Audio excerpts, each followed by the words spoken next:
Have you ever noticed that some people seem to disappear from the working world years before everyone else? They're not lottery winners. They didn't build billion-dollar companies. And yet, while many people are counting down the years until 65, they're already hiking through the Alps on a Tuesday morning, traveling across Europe, or spending more time with family than they ever could while working. So what's their secret? Most people assume retiring at 55 is only possible if you're incredibly wealthy. But in Switzerland, that's not always true. The difference often isn't how much people earn. It's how they think about money long before retirement ever arrives. The surprising part is that many people who could retire early never do, while others with more ordinary incomes quietly make it happen. The reason has less to do with luck than with a series of financial decisions that begin decades earlier. When most people imagine retirement, they picture reaching the official retirement age, collecting their pension, and finally slowing down. It feels like a natural sequence that everyone follows. But that belief can quietly shape every financial decision you make. If you assume you'll work until your mid-60s, it's easy to postpone investing, increase your spending whenever your salary rises, or tell yourself there's always more time to prepare. Our brains naturally prioritize today's comfort over tomorrow's freedom. Behavioral economists call this present bias. We place much greater value on rewards we can enjoy now than benefits we'll receive years later. That's why buying a newer car often feels more exciting than increasing your investment contributions, even though one loses value while the other may help buy years of freedom. People who retire early usually don't possess superhuman discipline. They simply build habits that make future freedom feel just as important as today's pleasures. Imagine two co-workers who both earn similar salaries in Zurich. Every time Sarah receives a raise, she increases her investments before adjusting her lifestyle. She still enjoys vacations, dinners with friends, and hobbies, but her spending grows slowly while her savings grow much faster. Mark takes a different path. Every raise becomes permission to upgrade something. A larger apartment. A newer SUV. More expensive holidays. Nicer restaurants every weekend. Neither decision feels dramatic. In fact, both lifestyles look successful from the outside. But after 15 or 20 years, their financial lives look completely different. Sarah owns growing investments that continue working whether she's at her desk or asleep. Mark owns a more expensive lifestyle that requires him to keep earning the same paycheck to maintain it. This is one of the biggest psychological traps in personal finance. Lifestyle inflation rarely feels like overspending because every purchase seems affordable at the time. Yet each upgrade quietly increases the amount of money your future self must generate every month. The goal of early retirement isn't simply accumulating more money.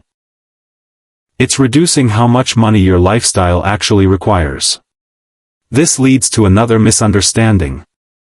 Many people believe retiring early means stopping work forever. For some people, that's true. But for many Swiss residents, early retirement means gaining choice. Maybe they work part-time. Maybe they start consulting. Maybe they launch a small online business. Maybe they teach, volunteer, or pursue creative projects without worrying about every paycheck. Financial independence isn't always about doing nothing. It's about no longer being forced to do something you don't enjoy simply because the bills demand it. That shift changes everything. Money stops being something that controls your calendar and becomes something that protects your freedom. Of course, none of this happens overnight. One of the greatest forces working in favor of early retirees is something almost invisible: compound growth. Think of planting a small apple tree. For years, it doesn't seem very impressive. It grows slowly, and the harvest is limited. Then one day, the tree becomes large enough to produce far more fruit than you ever expected. Investing often works the same way. The first few years can feel frustrating because progress appears slow. But eventually, your investments begin generating returns that create even more returns. This snowball effect becomes increasingly powerful with time.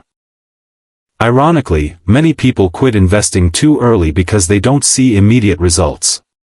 Our brains crave quick rewards. Long-term investing asks us to trust a process that often feels invisible at first. That's difficult emotionally, even when it makes perfect financial sense. People who retire at 55 often understand that patience is a financial advantage. Instead of trying to predict the perfect stock or the perfect market moment, they consistently invest over many years, allowing time to become their greatest asset.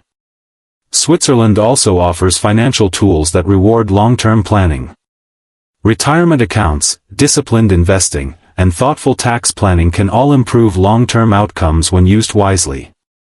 But tools alone don't create financial independence. Behavior does. Two people can have access to the exact same investment opportunities and achieve completely different results because one remains consistent while the other constantly reacts to fear, headlines, and market swings. This is another lesson wealthy investors understand. Markets rise. Markets fall. Economic news changes every week. Emotional decisions often feel urgent, but they rarely improve long-term results. The investors who quietly build wealth usually spend less time reacting and more time following a plan. Perhaps the biggest difference between those who retire early and those who don't is how they define wealth. Many people measure wealth by visible things. Luxury watches. Expensive cars. Designer clothes. Large homes. But genuine financial freedom is often invisible. It's waking up without financial anxiety. It's having enough savings to handle unexpected expenses. It's knowing your investments can support your lifestyle. It's choosing how to spend your time rather than selling every hour because you have no alternative. That kind of wealth doesn't always attract attention. But it creates something far more valuable than status. It creates options. If you're hoping to build toward early retirement, the path doesn't begin with earning millions. It begins with small decisions repeated consistently. Save part of every raise before increasing your spending. Invest regularly instead of waiting for the perfect moment. Avoid comparing your financial life to carefully edited moments on social media. Build an emergency fund that protects you from unexpected setbacks. Spend intentionally on the things that genuinely improve your life while avoiding purchases that only impress other people. Most importantly, remember that retirement isn't simply an age. It's a financial condition. The more your investments can support your expenses, the more freedom you create, regardless of whether you're 55, 60, or 65.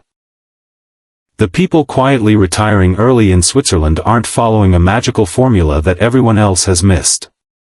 They're making thousands of ordinary decisions that most people overlook. They understand that every franc has two possible jobs. It can improve today. Or it can by tomorrow. The people who achieve financial independence don't necessarily choose one over the other. They simply learn how to balance both. And perhaps that's the most valuable lesson of all. The future isn't built by one extraordinary financial decision.